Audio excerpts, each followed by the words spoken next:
Welcome to Ignite Success.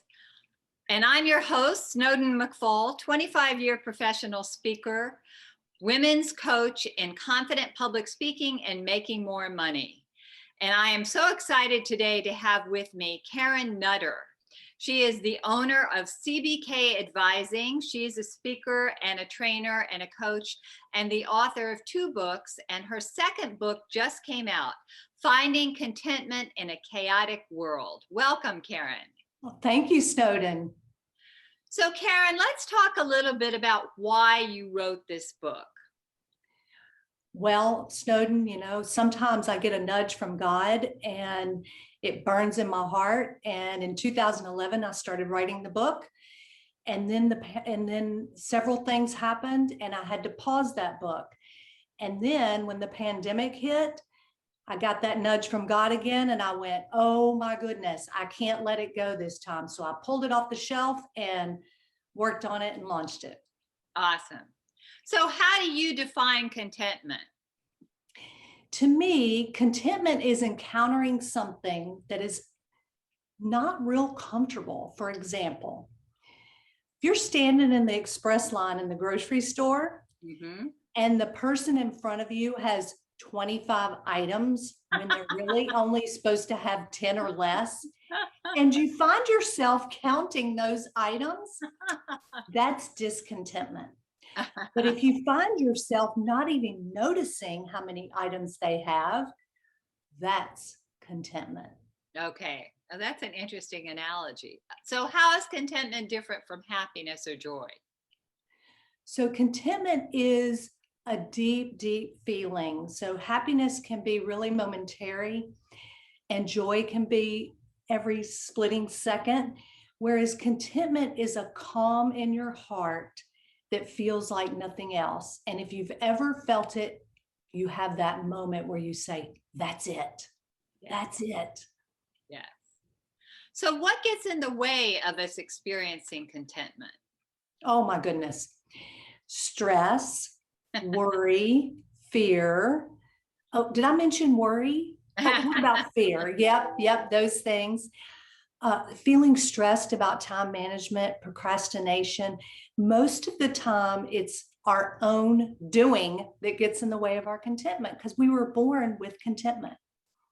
Well, and I know you have a whole section in your book about procrastination, and that's something that I think afflicts a lot of people. What's your best tip on overcoming procrastination? My best tip for this, and the only reason I suggest it is because I've tried it. That proverbial task that you hate. Set your timer on your phone, used to be your kitchen timer, for 5 minutes, work on the project, give yourself permission to stop working when the timer goes off. Most of the time you won't stop because you've already dove in. Oh, that's great. Yes, and I find that once you begin it, as you're talking about, then it flows. It's the, whatever it is, the dread or the anticipation of what it's going to be like that holds you back from moving forward. Absolutely. You couldn't have said it better.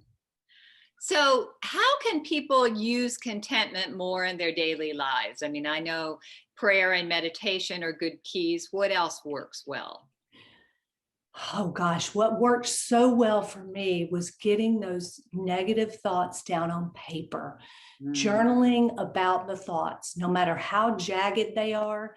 Sometimes I journal and I don't even make sense when I read it back, but it doesn't matter. It only matters that you get it down on paper. Other ways you can find contentment is meditative activities. So you don't have to sit still and listen.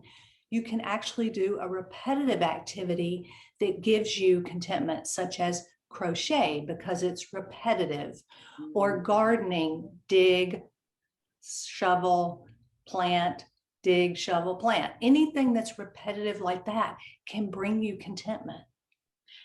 And would you say, when you're in the middle of an art project, or I do fused glass, and so you're totally present and focused in the moment, is that a contentment kind of activity?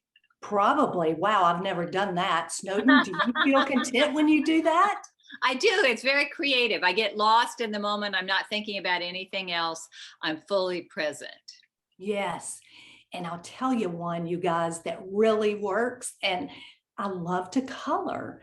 So Yeah, when I'm with my grandson and he loves to color and I start coloring and there's a calm that comes over me. it's true. It's true. It makes a big, big difference. So where can people find this book? Well, Finding Contentment in a Chaotic World is found on Amazon and Goodreads. Terrific, terrific. Well, thank you so much for sharing with us today. We hope that everybody will use these tips and tools to find more contentment in your life, because we really need that with everything going on around the pandemic and getting back to work. And there's still a lot of unrest, a lot of unease. The second round of the pandemic, or who knows how many variations there'll be, we need to stay focused, and we need that contentment right now more than ever. So check out Karen's book, and thank you so much for being with us today, Karen. Oh, thank you, Snowden. It's great to be here.